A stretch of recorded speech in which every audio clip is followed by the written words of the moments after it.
Bom dia, queridos. Como estão vocês? Estamos aí começando mais uma aula da Escola Bíblica Dominical. Essa aula nossa que é gravada, na quarta-feira, às 20 horas. Inclusive, se você quiser participar da gravação, está aí nas nossas redes sociais, principalmente está nos nossos grupos de WhatsApp. Nossos grupos de WhatsApp, a gente encaminha lá o link da gravação, mais ou menos uma hora antes de começar. A gente grava toda quarta às 20 horas. E vai ser um prazer ter você conosco. Mas você que está nos acompanhando agora na estreia desse vídeo, domingo às 9 horas da manhã, seja bem-vindo. É bom ter vocês aqui conosco. Oportunidade que nós temos de refletir com mais profundidade na palavra de Deus. É uma escola, ou seja, você tem aí essa oportunidade de trocar as ideias, tirar dúvidas e trabalharmos mais neste formato de estudo. E nós estamos estudando o Evangelho de Marcos, agora no capítulo 13, a nossa lição de número 11. O título desta lição é O Sermão Profético. Então, Jesus agora vai trabalhar com os seus discípulos e conosco, claro, esta oportunidade de falar sobre o final dos tempos, sobre as coisas futuras. Por isso que o título da lição tem este tema. E aqui nós temos alguns objetivos. O primeiro deles seria entender as profecias proferidas por Jesus a respeito de Jerusalém e dos dias futuros e compreender a importância de estar preparado para a vinda de Cristo. E aí eu quero convidar você então a deixar a sua Bíblia aberta em em Marcos capítulo 13. Vamos fazer aqui a leitura do nosso texto principal, o texto áureo, que a gente usa a expressão, em Mateus 13, 35. Está escrito assim: Portanto, vigiem, porque vocês não sabem quando o dono da casa voltará, se tarde se à tarde, à meia-noite, ou ao cantar do galo, ou ao amanhecer. Quero convidar você a orar comigo agora. Pai, obrigado pela tua palavra, por este momento que nós temos de refletir, de meditar na palavra do Senhor. Pedimos, Senhor, que fale aos nossos corações, pedimos que aquilo que possamos aprender de ti, o Senhor aplique em nossas vidas. Em nome de Jesus. Amém. Deixa eu fazer uma pergunta para você. Quando você ah, ouve falar sobre fim dos tempos, fim do mundo, quais são os pensamentos que vêm à tua cabeça? Quais são as dúvidas ou as afirmações que você já ouviu falar? Pensando aqui neste texto bíblico, fazendo aí uma brincadeira, você pode até, quem sabe, pausar o vídeo antes de ler o texto ou antes de fazer aqui esse exercício conosco, mas você conseguiria descrever alguns dos sinais dos fins dos tempos? Citar alguns desses sinais, identificar ali, olha, quando acontecer esse sinal. Quais sinais você conseguiria identificar aqui como o fim dos tempos, né? Então, fica aí esse desafio para você. Quando a gente abre a nossa Bíblia, ali em Mateus capítulo 13, você começa a ver o cenário que Jesus ele vai dar. Então, Mateus capítulo 13, versículo do 1 ao 4, por exemplo. Está ali Jesus olhando com seus discípulos, eles estão ali em Jerusalém, e estão passando, eles estão ali no templo em Jerusalém. E eles veem ali as grandes pedras que são construídas no muro do templo, nas paredes do templo. As pedras eram praticamente do tamanho das pessoas. E aí eles estão ali dizendo: Olha, Senhor, veja, Senhor, que grandes pedras, que templo maravilhoso. Ficam ali maravilhados. E aí Jesus olha para o templo, olha para os seus discípulos e diz: Olha, tá vendo isso daí? Não vai ficar pedra sobre pedra. Tudo será destruído. Então, no versículo 4, os discípulos ali, quando estão à parte, estão em outro local, eles perguntam a Jesus: e qual será o sinal de tudo que está prestes a se cumprir? Ou se você for ler algum detalhe, se você quiser entender também com um pouco mais de detalhes Marcos capítulo 13, você pode ler em conjunto, junto com Marcos 13, Mateus capítulo 24 e Lucas, capítulo 21, a partir do versículo 5. Estes três textos, nesses três capítulos, nesses três livros, eles descrevem cada um algum detalhe a mais sobre este momento que Jesus está ensinando aos seus discípulos. E, por exemplo, Mateus 24, 3, ele diz, a pergunta que os discípulos fazem é, e qual será o sinal da tua vinda e do fim dos tempos? Então, enquanto no versículo 4, a pergunta é: qual será de tudo isso, qual será o sinal de tudo isso que está prestes a se cumprir? Lá em Mateus 24, 3, eles já detalham um pouquinho mais a pergunta. Mateus ele traz um detalhe um pouquinho maior, dizendo qual será o sinal da tua vinda e do fim dos tempos. E nós vamos dividir essa lição em três blocos, ok?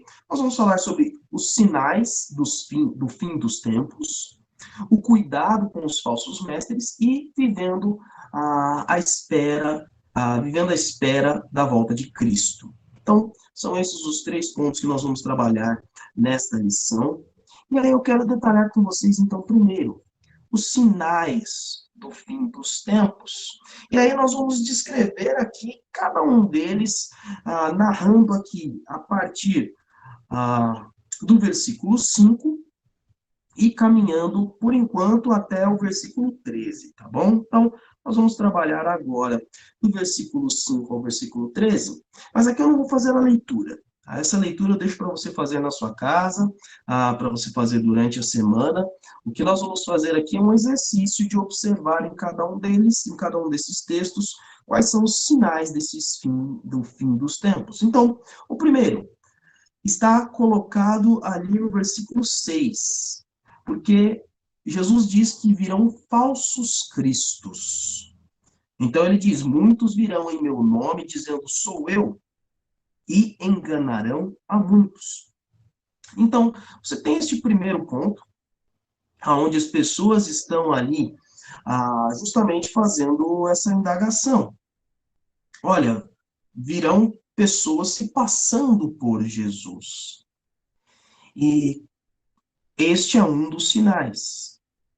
Pessoas que dizem, olha, não, eu já voltei, eu já estou aqui, eu subi aos céus, mas agora retornei e eu sou o Cristo.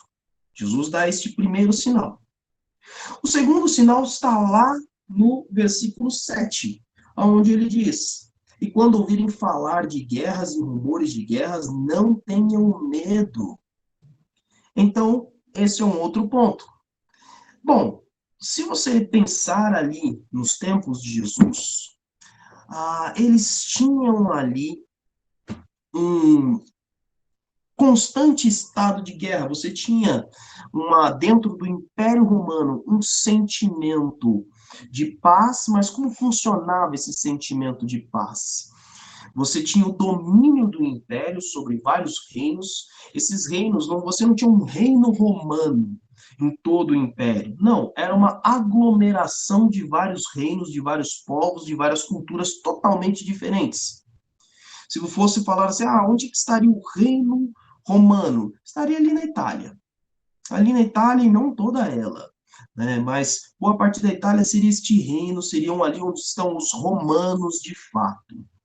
Agora, os demais não, você tinha ali o Império Grego, aliás, o Reino Grego, através do povo grego, no que hoje se chama Turquia, você tinha vários povos, no que nós conhecemos como Oriente Médio, você tinha vários povos, e você tinha o norte da África, também você tinha vários povos ali na Europa, passando da Itália, os francos, os germânicos, e assim por diante.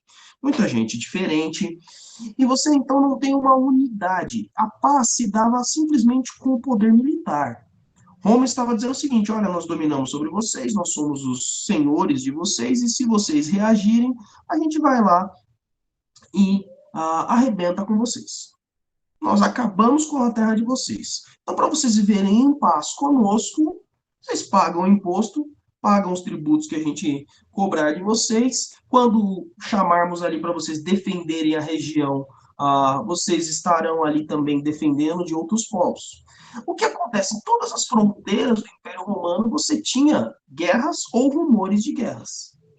Então, Isto é algo que Jesus vai trabalhando com as pessoas ali, com os seus discípulos, dizendo, olha, quando vocês ouvirem falar sobre guerras e rumores de guerras, esse é um dos sinais. Mas um detalhe do versículo 7 é o seguinte, quando eu ouvir sobre guerras e rumores de guerras, então as coisas terminaram? Não. O texto bíblico diz no versículo 7, mas ainda não é o fim. Então a gente tem que entender esse ponto. Guerras e rumores de guerras. A gente já vai entender o porquê que é importante cada um desses elementos. O versículo 8 traz alguns outros, traz ali, eu coloquei como um ponto só, mas traz dois elementos. Ele diz ali que terão terremotos e fome em vários lugares. É o que está descrito no versículo 8. Haverá terremotos em vários lugares e também fomes. E aí ele vai dizer um outro aspecto sobre estes sinais. Estas coisas são o início das dores. Então também é algo que nós devemos estar atentos. Estas são o início das coisas, o início das dores. Então, quando você vai pesquisar na história, você vai vendo uma série de ocasiões de fome e terremoto.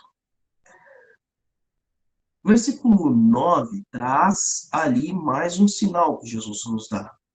Vocês serão entregues aos tribunais e serão açoitados nas sinagogas. E aí, quando você abre sua Bíblia no livro de Atos, a partir do capítulo 4, você vai ver ali, então, a justamente essa descrição de João e Pedro, Pedro e João, eles são de fato levados ao Sinédrio, que é o tribunal dos judeus, tribunal ali onde se reuniam os fariseus e saduceus, para serem julgados ali. E a partir, inclusive, do capítulo 4, você vai ver que essa situação ocorre diversas vezes no livro de Atos. Homens sendo julgados e levados ali a tribunais, homens que são os discípulos de Jesus. Então, você começa a ver este sinal se cumprindo. Ainda no versículo 9, Jesus diz: por minha causa vocês serão levados à presença de governadores e reis, como testemunho a eles. E esse texto aqui é muito interessante, porque esse texto ele vai descrever aqui o que acontece principalmente com o apóstolo Paulo. E aí um texto, aliás, um capítulo, dois capítulos que ficam bem claros sobre isso são Atos 24 e Atos 25. O apóstolo Paulo é levado diante de Félix Festo e também de Herodes Agripa. Então, um rei ali da Judéia e o governador ali, o Pôncio, também ali daquela região por parte do Império Romano. Então, ali você tem mais uma vez um desses sinais se cumprindo. Agora, o versículo 10 traz um ponto muito interessante. Então, Atos 13:10, Jesus está dizendo: e o evangelho seja pregado em todas as nações. E aí, é muito interessante a gente entender ali o que é este todas as nações. Jesus está falando de muitas informações ali que os discípulos tinham um certo conhecimento.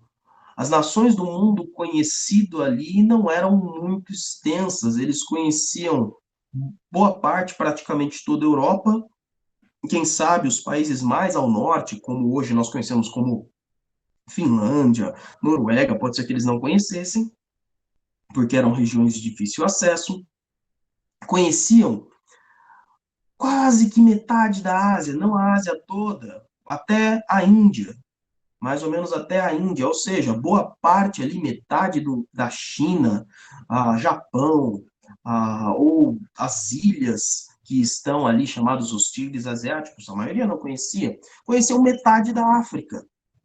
Então não conheciam, por exemplo, a Oceania, hoje o continente que a gente chama de Oceania, muito mais o continente americano. Mas eram as nações que eram conhecidas ali por eles. Sabe um dado interessante? Se você entrar no nosso site da nossa Junta de Missões Mundiais, a Junta de Missões Mundiais, ela vai trazer uma pesquisa de 2020 pelo IMB, que é o International Mission Board, é um instituto de pesquisa, ele traz ali no GSC, uma pesquisa ali feita pelo Global Status of Evangelical Christianity, então estou gastando meu inglês aqui, mas é o status global ah, evangélico do cristianismo em si, eles trazem o seguinte, que lá em março de 2020, estavam registrados que nós tínhamos ali em povos não alcançados. O que, que são os povos não alcançados? Pessoas que nunca ouviram falar de Deus, pessoas que nunca ouviram falar da palavra, da Bíblia, ou nunca ouviram falar de Cristo. Não tiveram acesso ao filme Jesus, por exemplo, ou Paixão de Cristo, não tiveram acesso ao aplicativo da Bíblia, ou qualquer trecho da Bíblia, uma página da Bíblia que sequer. Sabe qual é esse número dado pela pesquisa? 4,5 bilhões de pessoas. E aí você pode falar, não, é impossível. No mundo hoje de tecnologia, no mundo moderno hoje de tecnologia, as pessoas não vão ter acesso. 4,5 bilhões, 60%, tá? Arredondando. 59 aos quebradinhos estão arredondando 60% das pessoas desse planeta. Nunca ouviram falar de Cristo, nunca ouviram falar de Deus, nunca ouviram falar da Bíblia. Não, isso é impossível. Bom, se você conhecer muitas regiões da África e da Ásia, por exemplo, não é que eles não têm acesso à televisão, ou ao cinema, ou à internet, ou a aplicativos. Não, eles não têm acesso à energia elétrica, tá? Uma boa parte. Ou seja, a globalização não chegou em todo mundo, tá, gente? Nós vivemos dentro de uma grande bolha, onde nós achamos que todo mundo tem acesso. E ainda há países, como por exemplo a Coreia do Norte, que têm acesso a tudo isso, porém não liberam acesso. Então, muitos norte-coreanos nunca ouviram falar de Deus porque tudo é bloqueado. Então, nós temos que ter em mente que sim, boa parte do mundo, mais da metade do mundo, nunca ouviu falar. E aí é muito curioso, e é por isso que eu falo para você, ó, faz um estudo junto, quando você estiver lendo o capítulo 13 de Mateus, leia Mateus 24, leia Lucas 21, a partir do versículo 5, por quê? Quando você vai ver ali em Mateus 24, 14, ele vai dizer que este evangelho será pregado em todas as nações e então virá o fim. Então, nós ainda não falamos todos os sinais, mas o fim só vem depois que o evangelho de Cristo for pregado em todas as nações. Muito bem. Outro ponto, voltando lá para Marcos, no versículo 11, outro ponto que é dado é que eles serão levados presos e levados a julgamento. E aí está dizendo Jesus, não fiquem preocupados com o que vão dizer, digam tão somente o que lhes for dado naquela hora, pois não serão vocês que estarão falando, mas o Espírito Santo. É muito interessante como quando você lê Atos capítulo 4, a conversa de Pedro e João no Sinédrio, você vê realmente que aqueles homens estão sendo direcionados pelo Espírito Santo, tanto é que os próprios homens do Sinédrio, eles ficam impressionados, porque eles não eram homens letrados, eles não eram homens instruídos. Seria o que a gente poderia dizer hoje de semi-analfabeto. Então, eram homens que até tinham acesso à leitura, tinham até acesso à educação, tiveram até acesso, aliás, à leitura não, mas ao estudo da palavra, mas nunca foi um estudo profundo.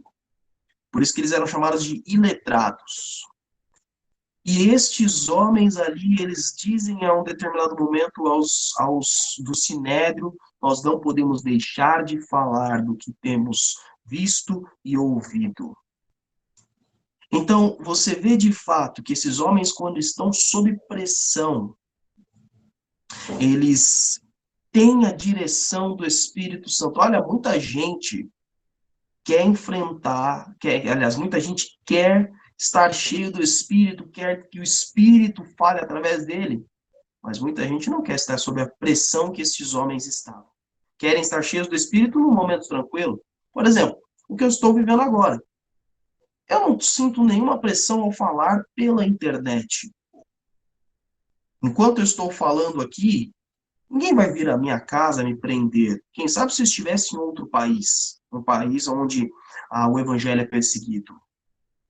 Mas eu não estou sendo pressionado a fazer o que estou fazendo agora. Aqueles homens estavam ali diante de julgamento, e dependendo das suas palavras, eles seriam sentenciados.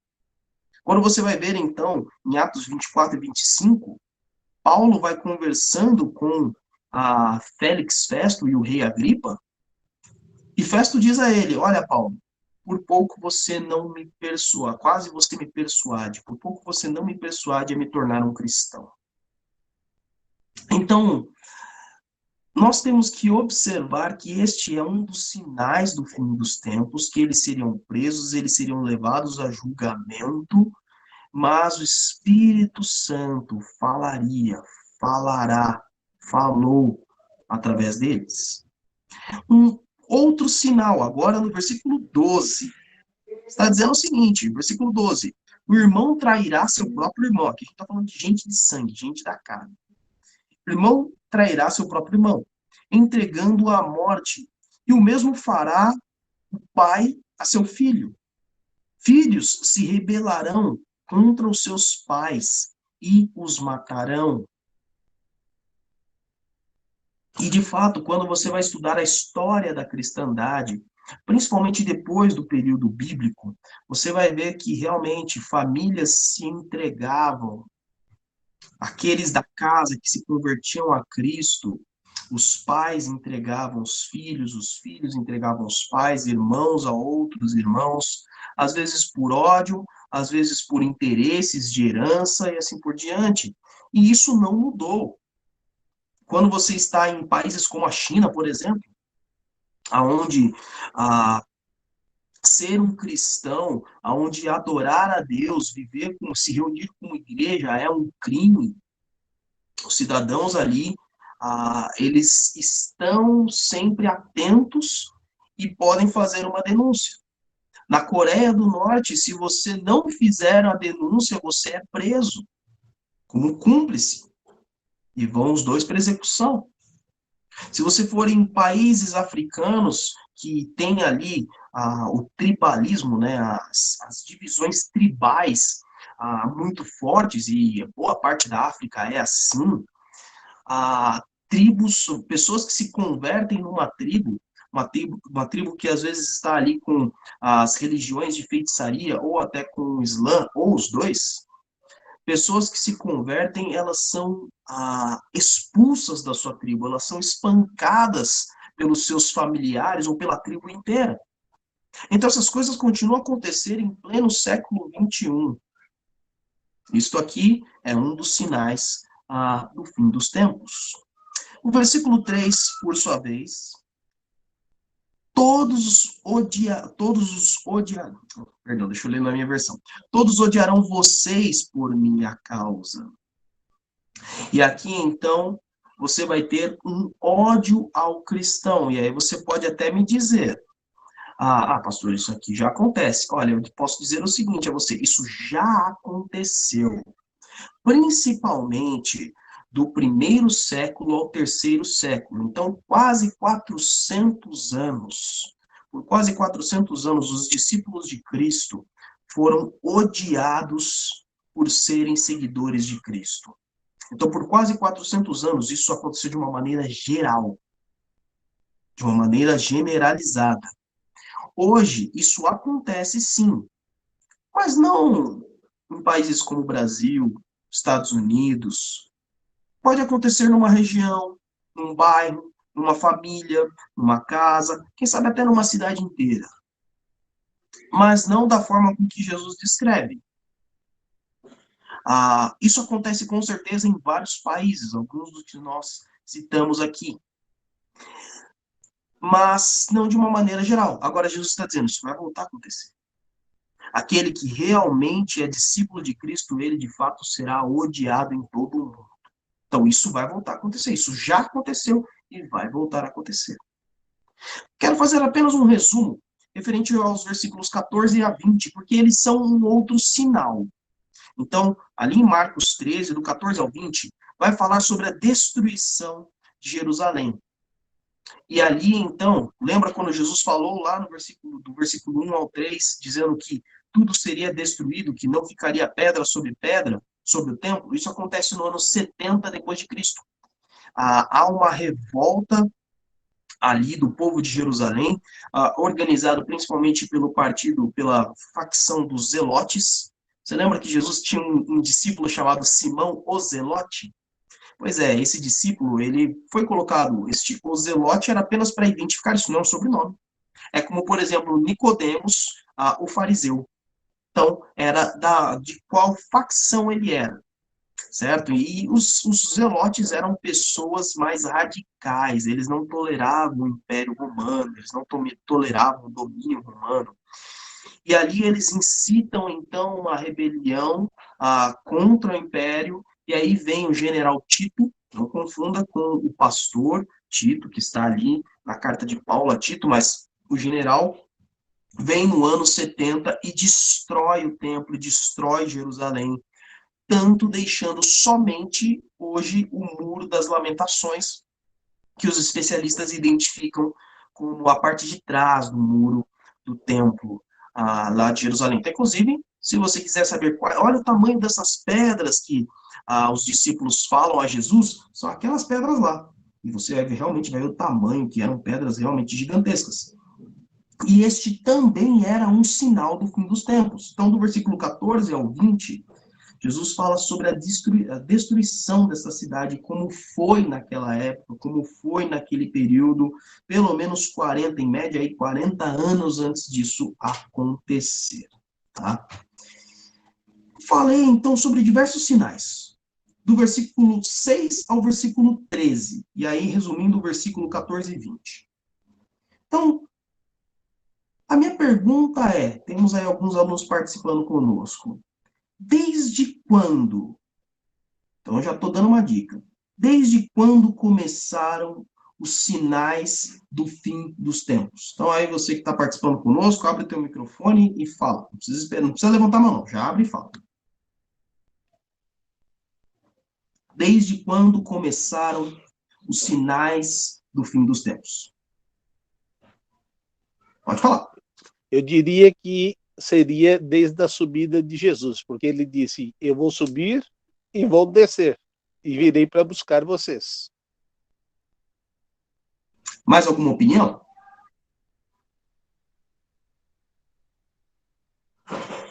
Eu concordo com o pastor e eu quero dizer isso. Isso é importante para a gente afirmar, tá, gente? Pelo seguinte, essa lição não é ao acaso, né? Não foi algo que foi coincidência. Deus vai planejando todas as coisas e nós estamos vivendo um momento, desde a pandemia, então, pelo menos aí já há 2 anos, né? Indo para o terceiro ano, completando o terceiro ano, começou em 2020, e a pandemia trouxe esse questionamento mais uma vez. Quer ver quando surgiram, vamos pegar aqui só os últimos 2 séculos, século 20 e 21, estamos no 21. Começamos então ali no século 19, no século 20, o início do século 20, com duas grandes situações. Primeiro, a Segunda Guerra Mundial, que estava atravessando o século 19, ou a Primeira Guerra Mundial, estava atravessando o século 19 e entrando no século 20, conhecida, chamada na época de a Grande Guerra, porque envolvia muitos países da Europa, mas não o mundo todo, mas entendia-se como se tivesse sendo o mundo todo. Junto com ela, a gripe espanhola, uma das grandes pandemias da história da humanidade. Então, nós tivemos aí a Segunda Guerra Mundial, a Primeira Guerra Mundial, Grande Guerra, rumores de guerra, pestes, doenças, então, que é a gripe espanhola, e aí, pós-guerra, fomes. Fomes e fomes e fomes. Tanto que nós temos o auge da crise econômica pós-guerra é o crash da Bolsa de 29. Logo depois disso, rumores de guerras. Porque começam os rumores ali sobre a Segunda Guerra, sobre o ataque do Império Germânico, ali organizado depois como a Alemanha, e aí vem a Segunda Grande Guerra Mundial. Então, ali você tem durante pelo menos, perdão, durante um horizonte de 40, 50 anos, e aí, pelo menos em períodos aí de cada 10 anos, um pensamento, agora começou o fim dos tempos. E aí termina a Grande Guerra, a Segunda Grande Guerra. Só que imediatamente quando termina a Grande Guerra, a Segunda Grande Guerra, começa algo que principalmente ali, por volta já dos anos 70 e 60, ou a cada ataque, as pessoas vão ficando alarmadas, que é a Guerra Fria. Então, cada guerra em um local específico, como o Vietnã, como a crise dos armamentistas em Cuba, como a guerra, me fugiu agora a última guerra que a gente teve ali na região da Iugoslávia, a guerra de Kosovo.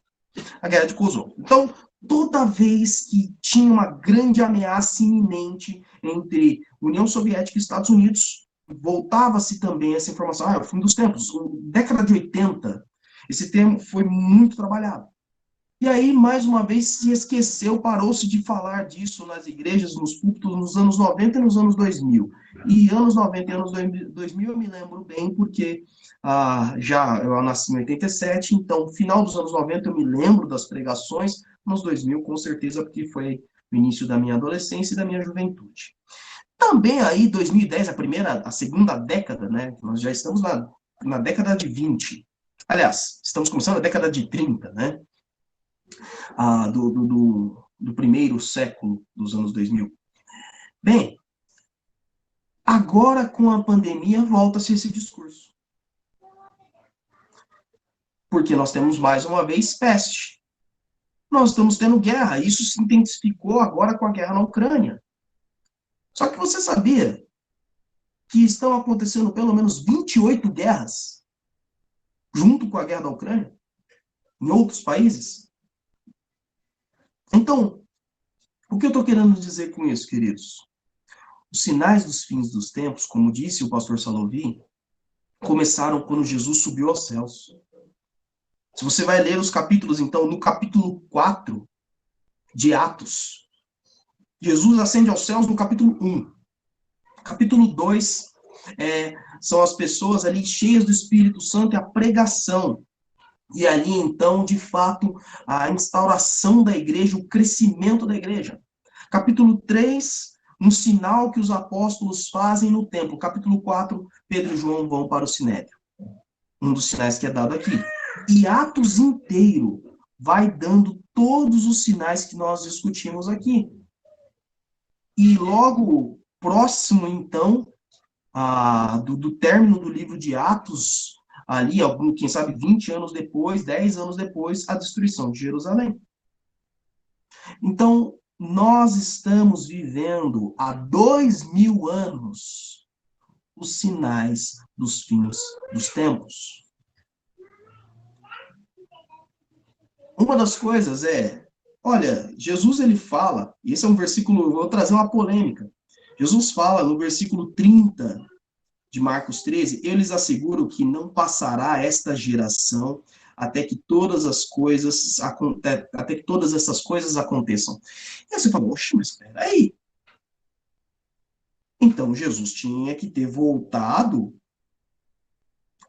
ali no período já dos discípulos mesmo, dos apóstolos.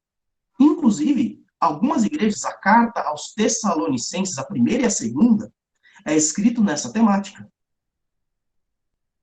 Justamente porque eles achavam que Jesus já ia voltar, e eles pararam de trabalhar. Jesus já iria voltar, não precisa mais trabalhar. E, então, como entender isso? De fato, todas estas coisas aconteceram no período dos apóstolos. Todos eles viram esses sinais que a gente descreveu aqui. Até o evangelho sendo pregado a todas as nações? Sim, a todas as nações conhecidas. Mas não a todas as nações, todos os povos existentes na época, porque o Império Romano era dado como o mundo conhecido. Quem sabe um pouco, então, até a Índia ali se conhecia um pouco mais, mas não se conhecia Mongólia, China, o que hoje nós conhecemos como Rússia e assim por diante. Então, nós temos que entender isso. Você não precisa ficar alarmado dizendo, olha, é agora. E a gente vai entender no final desse estudo o porquê que a gente não se alarma nesse ponto. É agora que Jesus volta. porque esses sinais estão acontecendo há 2000 anos. O princípio das dores já principiou há 2000 anos atrás.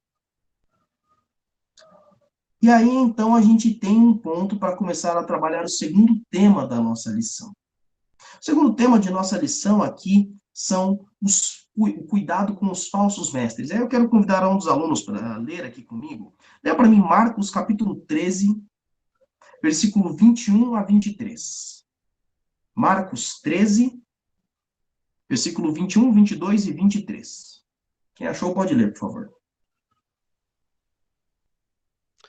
E então, se alguém vos disser, eis aqui o Cristo, ou ei-lo ali, não acrediteis, porque se levantarão falsos cristos, falsos profetas, farão sinais e prodígios para enganarem, se possível, até os escolhidos. Mas vós vedes, eis que de antemão vos tenho dito tudo. Muito bem. Então, Jesus, ele fala sobre um dos sinais. Olha, lembra dos sinais que eu estava falando? Lembra que viriam falsos cristos? Junto com esses falsos cristos, viriam os falsos anunciadores, os falsos profetas, os falsos proclamadores, aqueles que vão dizer, olha ele lá. Então, alguns vão dizer, olha eu aqui, olha eu sou o Cristo. Agora, outros vão apontar para os falsos cristos. E olha que interessante, algumas das coisas que a gente, então, identifica, né? E aí eu faço uma pergunta aqui para o pessoal da sala. Como podemos ser enganados por falsos cristos ou falsos profetas? Então, quero convidar a participação aqui. Como que a gente pode ser enganado por um falso Cristo ou por um falso profeta? Aí pode abrir seu microfone e participar.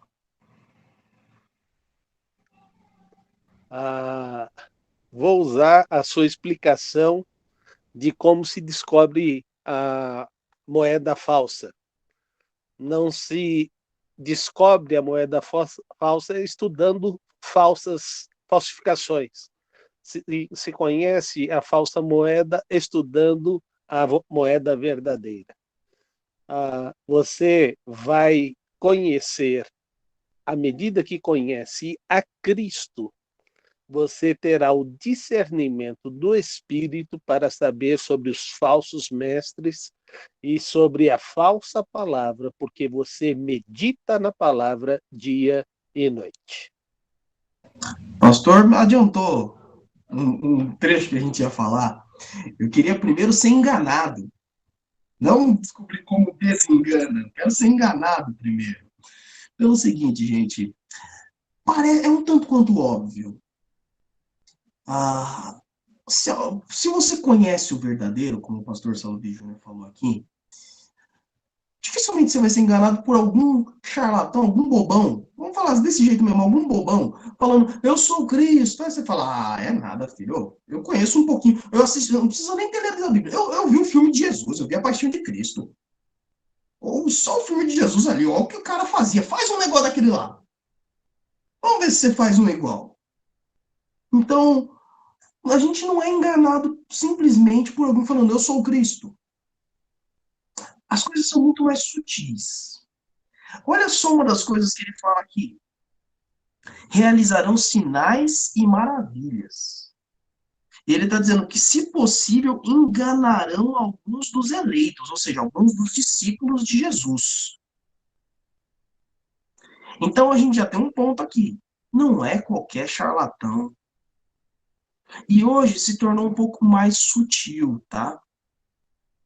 Não é alguém apontando e falando, olha lá Cristo. Eles mudam o nome. Hoje em dia, essa provocação que eu queria trazer para a sala. Hoje em dia, e já não é hoje em dia, né? As pessoas vão colocando símbolos, pessoas, filosofias no lugar de Cristo. Isso não é também de hoje, tá? Olha só a quantidade de cartas e textos bíblicos que são escritos. Paulo trabalha com os coríntios. Primeira carta aos Coríntios vai trabalhar sobre os falsos mestres. Paulo trabalha com os Gálatas. Gálatas é a primeira carta a ser escrita por Paulo. A outra carta é Tiago, a carta de Tiago. A carta de Paulo ele já vai falar de quem? Dos judaizantes. E como que os judaizantes estavam colocando o falso Cristo? Presta atenção. Olha, a lei judaica, a circuncisão e Cristo. Para você ser salvo, você precisa de 2 Cristos. Este Cristo não necessariamente uma pessoa, é a circuncisão, é a lei. Mas Jesus, então tem que ter os 2. Percebe a sutileza? Não colocaram o nome Cristo, eu estou colocando aqui, eu coloquei para ajudar a identificar. Colocaram uma regra. Isso é um falso Cristo, isso é um falso profeta. E aí você vai então para Efésios. Efésios, a carta aos Efésios, Paulo constantemente combate os falsos mestres. A gente está ali com Apocalipse trabalhando as 7 igrejas, e a carta a Éfeso, de novo, eles estão ali combatendo os falsos mestres que quase que 40 anos depois da carta de Paulo, e mais uma vez surgem estas pessoas lá. Aí você vai então para Filipenses. Colossenses. Colossenses também o apóstolo Paulo, aquela região ali do que era conhecida como a Ásia Menor ou a Galácia, então toda aquela região ali que hoje se chama Turquia, ela estava sendo atacada constantemente por falsos mestres, às vezes uma mistura de judaizantes, às vezes uma mistura de gnósticos, que eram pessoas que tinham um outro tipo de conhecimento.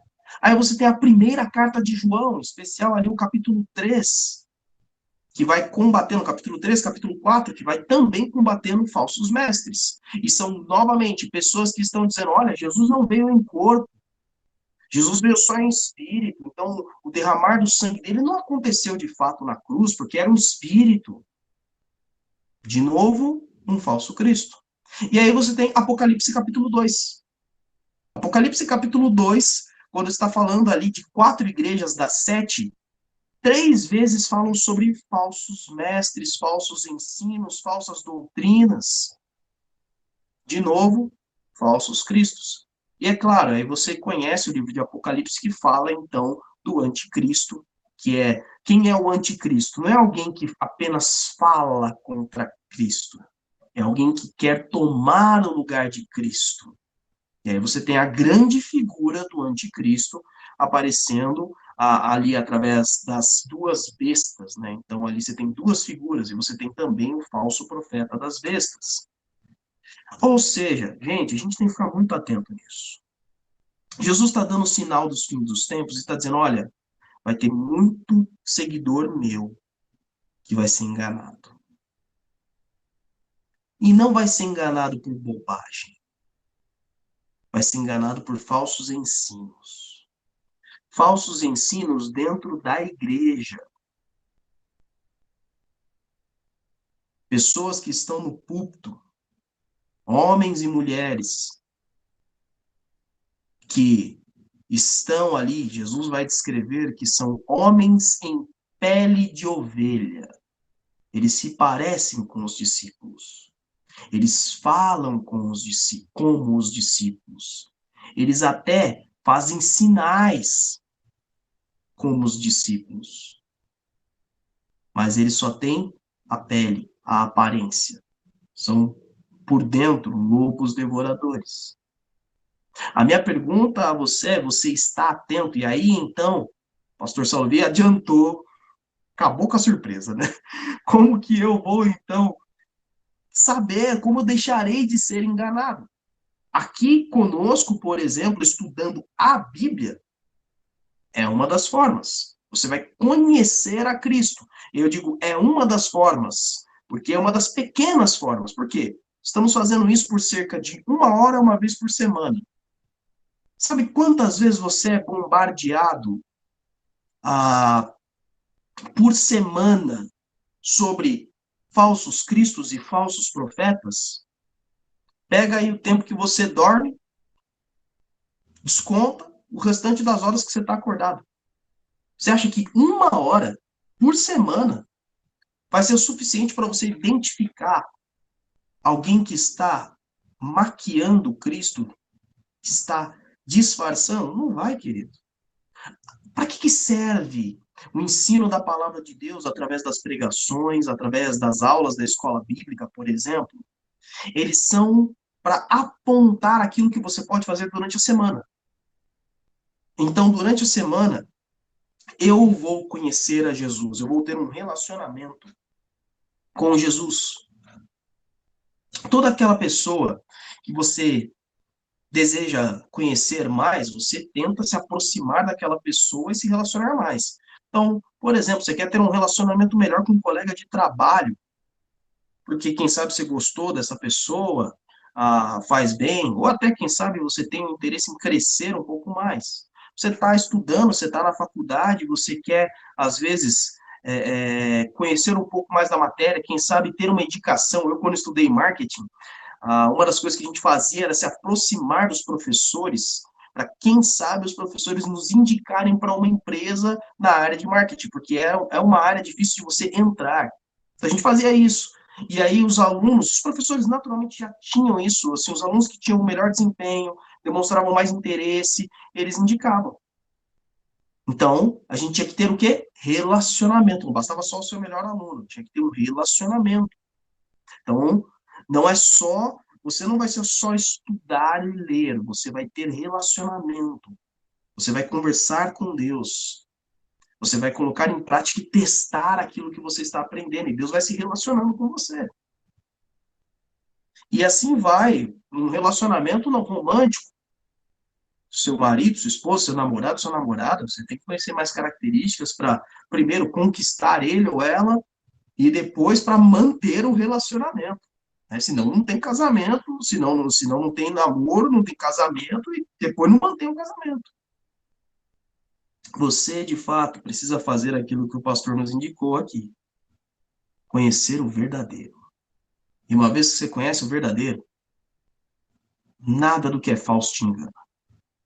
E olha, eu vou te dizer por experiência própria. Como caixa de banco. Eu trabalhei por 4 anos como caixa.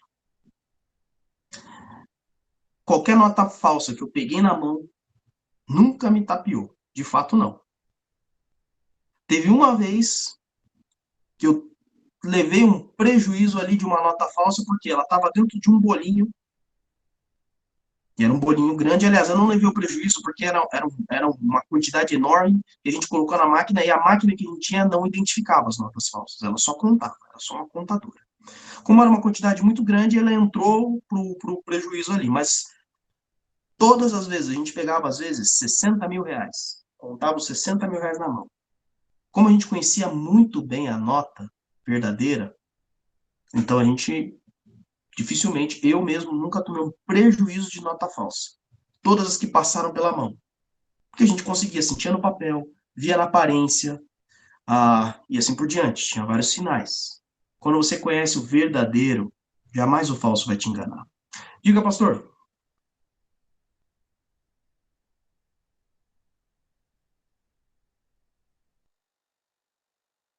Seu microfone não abriu.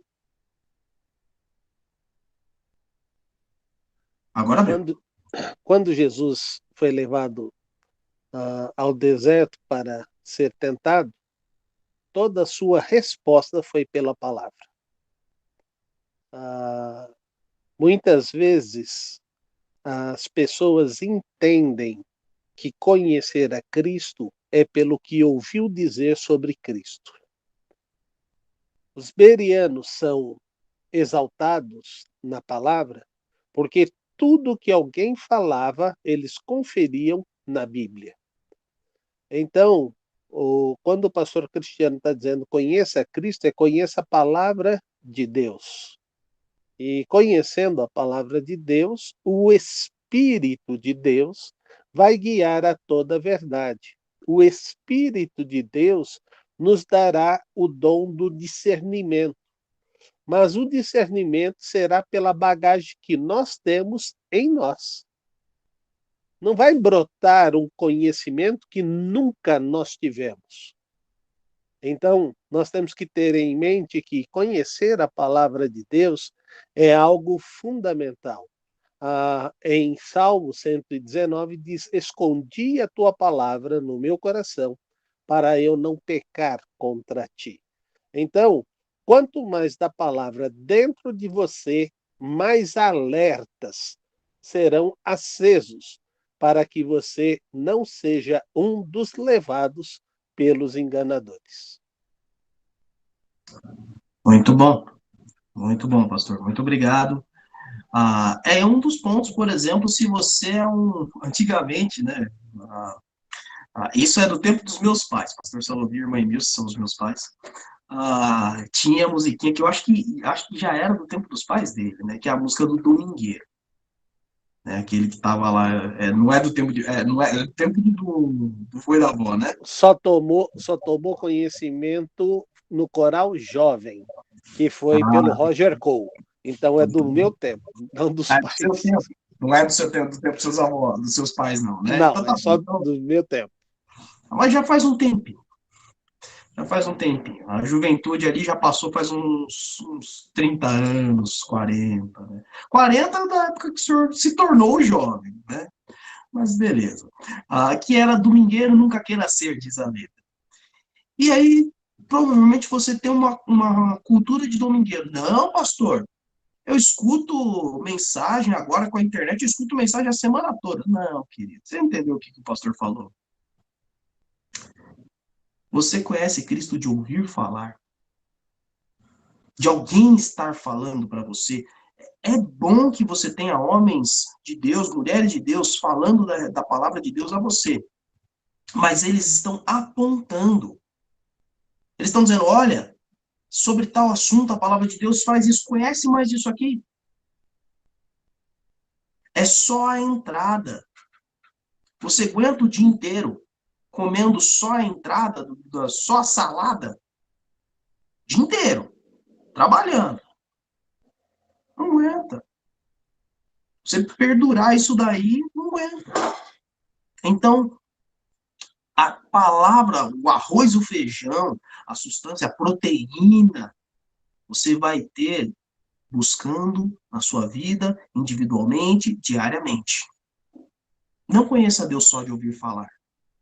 Conheça Deus como Jó conheceu, de com ele andar. Muito bem. Vamos prosseguir ao terceiro ponto. Vivendo à espera da volta de Cristo. É o terceiro e último assunto. Quero pedir aqui a um dos alunos, leia para mim, por favor, Marcos 13, do 24 ao 27. Marcos 13, do 24 ao 27. Pode ler. Ora, naqueles dias, depois daquela aflição, o sol se escurecerá e a lua não dará a sua luz. E as estrelas cairão do céu, e as forças que estão no céu serão abaladas. E então verão vir o Filho do Homem nas nuvens, com grande poder e glória. E ele enviará os seus anjos e ajuntará os seus escolhidos desde os quatro ventos, da extremidade da terra até a extremidade do céu. Muito obrigado. Muito bem, aqui você tem Jesus citando um texto, o versículo 24 e o versículo 25, são uma referência de Isaías 13, versículo 10. Então, Jesus está citando o Antigo Testamento de algo que vai acontecer de fato no futuro, de algo que não havia acontecido no tempo dele. Nós, ao conhecermos da história, entendemos que isso daqui ainda não aconteceu.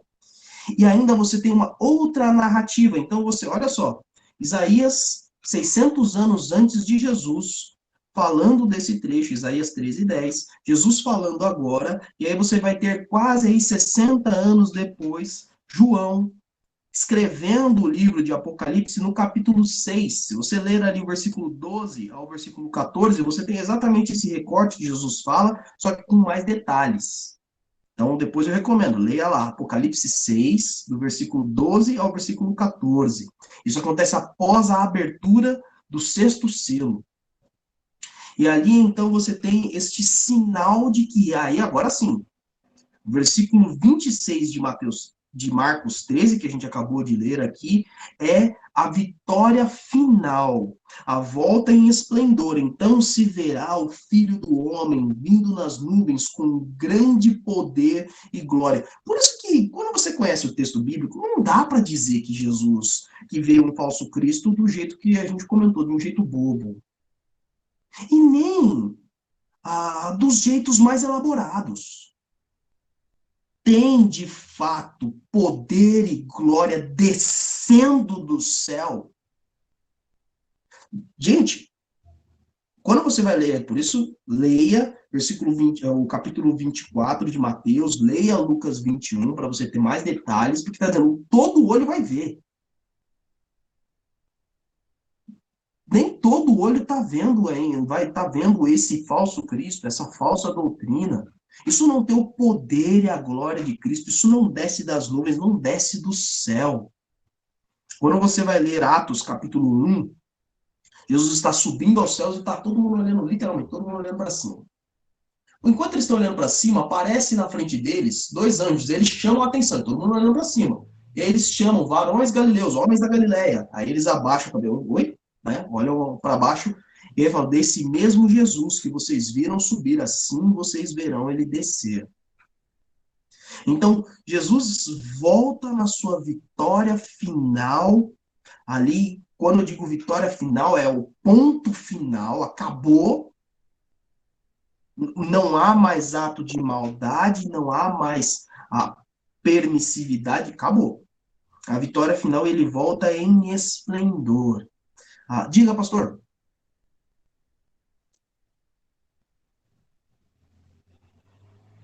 A mão ficou levantada.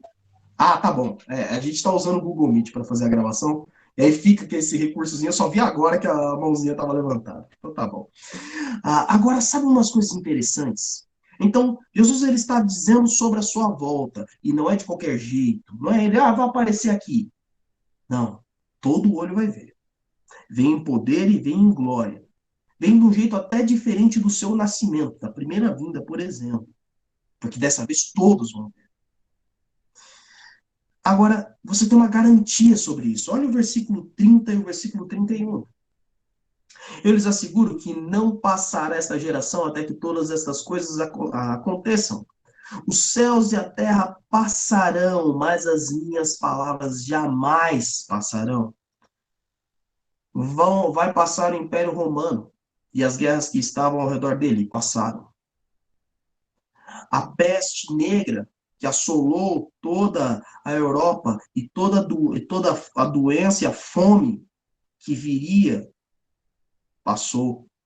Os reinos que lá estão, todos passaram, hoje estão todos organizados na forma de países, a maioria deles nem tem mais rei, e os que têm rei são apenas figuras representativas, nem dominam mais sobre a nação, são os primeiros ministros ali que dominam sobre as nações, que tem o governo das nações. Passaram. A primeira pandemia, a grande pandemia do século XX passou. A Covid-19, apesar de já estarmos em 2022, vai passar. Todos os sinais aqui, todos os pontos que foram levantados, todos os impérios, todos os governos vão passar. A vitória está garantida porque a palavra de Cristo não passa. Então, a partir daqui, triunfo de Jesus. A palavra que foi narrada pelo profeta Isaías foi confirmada, repetida por Cristo, e confirmada e cravada ali no livro de Apocalipse. Foi tudo garantido pela palavra de Cristo que não vai passar. Diante disso, então, é que eu quero lhe dizer, olha, se os sinais estão acontecendo há 2000 anos, então eu não preciso ficar alarmado com a volta de Cristo. Usei a expressão para chamar a tua atenção. porque, de fato, nós temos que viver de uma maneira diferente. Olha o que Jesus, quando está terminando essa narrativa, quando ele termina de ensinar os discípulos sobre esse assunto, o que ele vai dizer no versículo 35, 36 e 37? Portanto, vigiem, porque vocês não sabem quando o dono da casa voltará, se à tarde, à meia-noite, ao cantar do galo ou ao amanhecer. Se ele vier de repente, se ele vier de repente, que não os encontre dormindo. O que lhes digo, o que digo a todos, vigiem. Como então, e aí mais uma provocação à sala, como então nós devemos vigiar? Como então nós devemos viver diante dos sinais dos fins dos tempos, do fim dos tempos? Você pode, já tem aí alguma coisa formada em mente, já pode falar. Irmã Emils, sua câmera está desligada, irmã. Então, liga a câmera e abre o microfone. Pode falar. Eu já tentei ligar a câmera, ela não fixa. Tudo bem, então vamos assim. Mas eu creio que nós deveríamos viver sempre alertas, atentos aos sinais e especialmente meditando na palavra. Para que, como foi dito durante a aula, não caiamos em enganações. O que nos dá a certeza e a firmeza é a leitura bíblica e a meditação na palavra. Alguém mais? O convite do Senhor para nós é um relacionamento. A leitura da Bíblia traz relacionamento.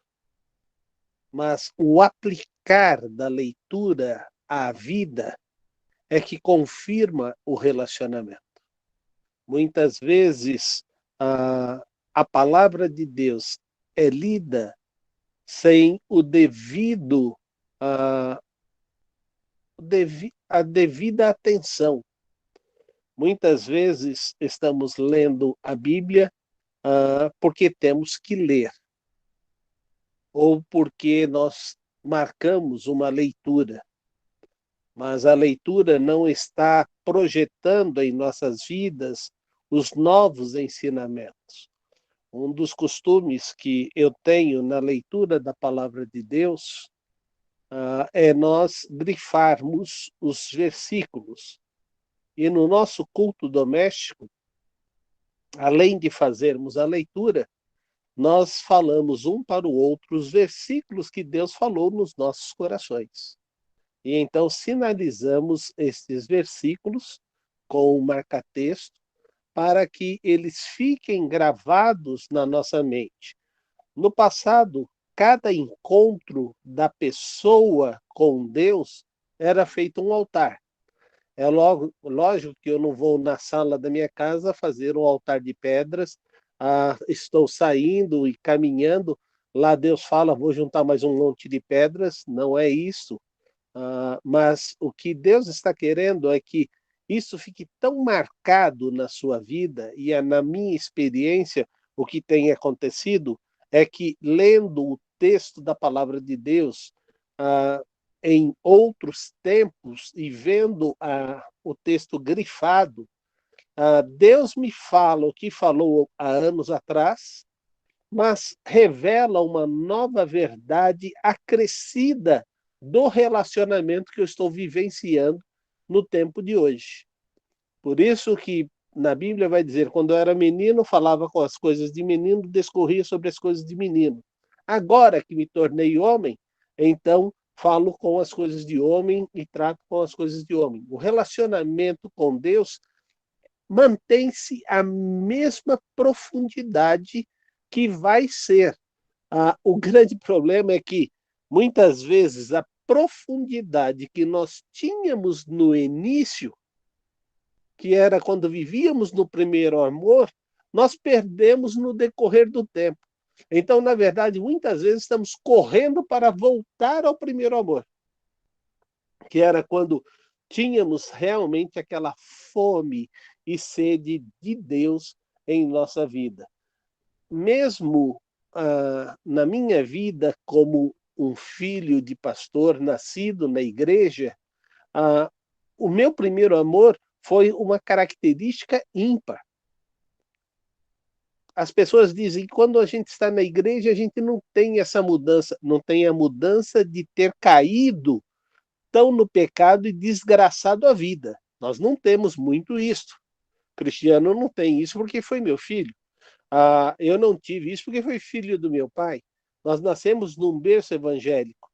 Nós não vamos poder nunca contar, eu fui drogado, eu matei, eu me prostituí, eu fiz isso, isso. Não, não houve essas situações. Mas eu era miserável pecador. E foi Cristo que me livrou do pecado. Isto tem uma marca que agora eu posso falar com Deus, e Deus me escuta, e Deus me perdoa, e Deus me purifica. E essa marca, ela vai ficando cada vez mais intensa à medida que nós nos relacionamos com Deus. Mas uma outra marca que vai ficando também mais intensa é o viver na graça de Deus. Hoje eu pude dizer que caminhei com Cristo o dia todo. Isso é bênção demais. Isso é maravilha demais.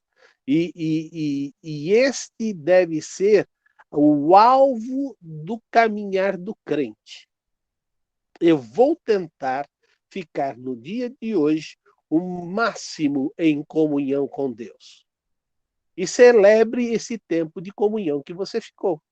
E celebre a reconstituição de novamente voltar a essa comunhão. Porque quanto mais celebrarmos esse tempo que passamos com Deus, mais vamos ter da intimidade de Deus em nossas vidas. Uma curiosidade aqui dos textos bíblicos, no versículo 35 e versículo 37, Jesus ele usa a expressão vigiem. No começo ali, portanto, vigiem, e no 37, no final do versículo, vigiem. Se você estiver lendo uma versão um pouco mais antiga, ele vai trazer a expressão vigiai. É apenas uma diferença na conjugação verbal, mas as duas palavras, elas têm o mesmo sentido, é a mesma palavrinha no grego. Olha que interessante, a palavra é gregóreo. Então é daí que surge o nome Gregório, por exemplo, aquele que vigia. Ela, de fato, tem um significado simples, numa tradução livre, como vigiar, assistir. Mas no uso bíblico, no grego bíblico que é utilizado, ela tem o seguinte sentido: dar estrita atenção, ser cauteloso, ser ativo. E ainda, tomar cuidado para que, por causa da negligência ou da indolência, nenhuma calamidade destrutiva, repentina, surpreenda você. Quando Jesus está dizendo o seguinte, olha, esteja atento e não negligencie tudo o que eu falei. Está vendo tudo que a gente leu? Está vendo os outros textos que eu indiquei que você lesse? Capítulo, vamos recapitular aqui principalmente. Mateus 24, acrescento 25 também. Mateus 24, 25, Lucas 21, a partir do versículo 5. Tudo isso que eu falei, Jesus falando.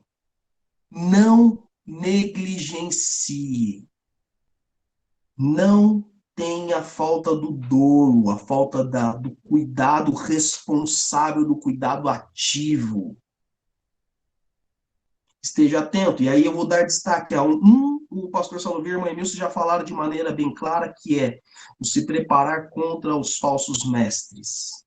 Mas eu vou trabalhar um outro sinal, que é o evangelho pregado em todas as nações. Viver à espera da volta de Cristo é viver anunciando Cristo como se fosse sua última oportunidade.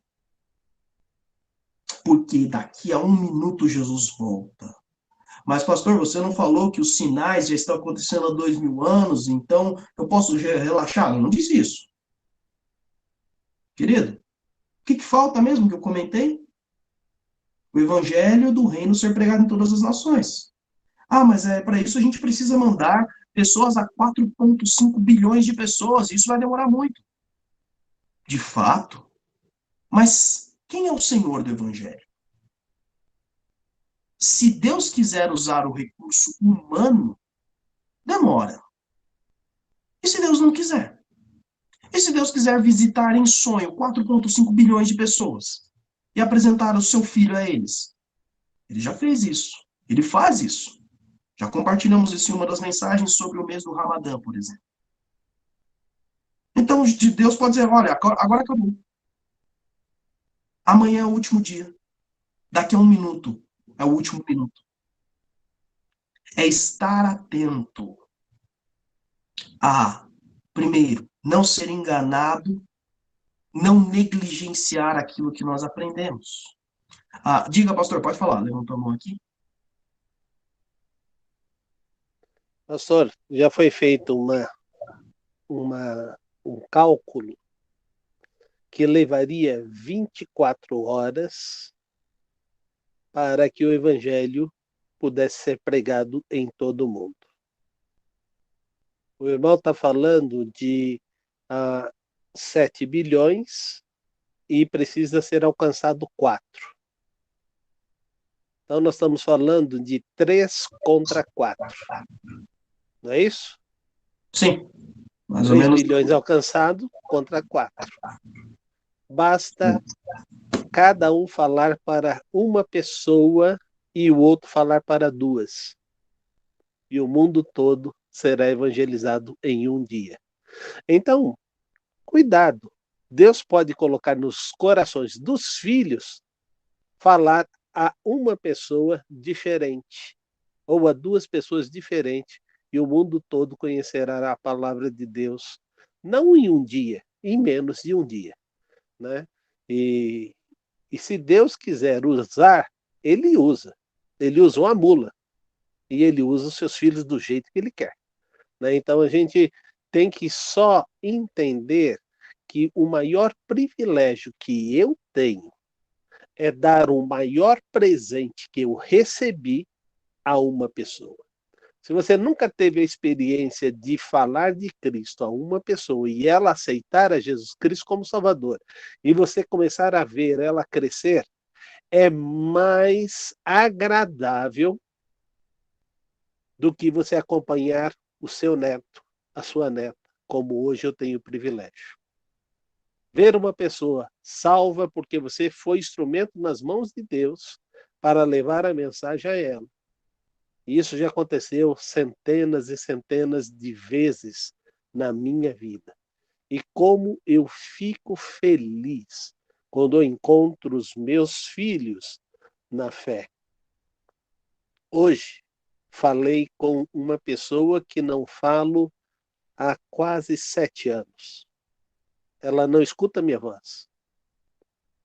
E perguntaram para ela, quem é que está falando com você agora? Ela disse, meu pastor amado. Eu falei, a ovelha conhece a voz do seu pastor, né? E ela reconheceu minha voz por falar com ela, né? E eu estive acompanhando a vida dela no seu decorrer da enfermidade do marido, estive com ela em todo o tempo, até que o marido faleceu. O que é importante, só para você entender, é que isso é tão prazeroso, porque você deu a melhor coisa que você tem e compartilhou com uma pessoa. E isto é bênção de Deus. Obrigado, pastor. Hoje o objetivo da aula era entender as profecias, ou a profecia que Jesus coloca a respeito do fim dos dias, dos últimos dias, do fim dos tempos. E também era compreender a importância de estar preparado para a vinda de Cristo. A minha pergunta é, você está preparado? E aí você pode bater no peito e dizer, estou. Ó, vem Senhor Jesus, Maranata. Olha, caro, eu tenho que dizer que pode ser que não. Quem está preparado para vir de Cristo, está falando de Cristo o tempo todo. Esse está preparado. Sabe por que ele está falando de Cristo o tempo todo? Porque ele tem relacionamento com Cristo o tempo todo. E aí ele fala igual o apóstolo Pedro e o apóstolo João, não podemos deixar de falar do que temos visto e ouvido. Esse está preparado, essa está preparada. Esses podem, de fato, bater no peito e falar, vem, Senhor Jesus, que eu estou aqui, ó, vivendo. Então, meus irmãos, vamos viver. Vamos estar alertas, vigiando, ou seja, não negligenciando, estarmos ativos nesta espera do nosso Senhor, dizendo, como diz o livro de Apocalipse, o último livro, o último versículo, Maranata. Ora vem, Senhor Jesus. Amém? Deus abençoe sua vida. Essa aula foi um pouco mais extensa, mas ela exigia uma dedicação e um carinho especial, porque isso é fundamental para a vida de todo filho de Deus e para todo o mundo nesse momento. Que Deus os abençoe, queridos. Que bom, vou poder avançar no horário na IBD lá. Obrigado, pastor Cristiano. Os ensinamentos muito preciosos e simples, né, que nós já sabemos, mas que precisam ficar na nossa mente. Nossa mente tem que estar atenta a esses sinais. Você que está nos acompanhando hoje, no domingo, às 9 horas da manhã, agora já quase 1h10, pode nos acompanhar também presencialmente no nosso culto, a celebração ao Senhor, às 10h30, ou então também online, aqui daqui a alguns minutos também sendo projetado nas nossas redes sociais, nosso canal no YouTube ou no Facebook também. Deus te abençoe, um grande abraço.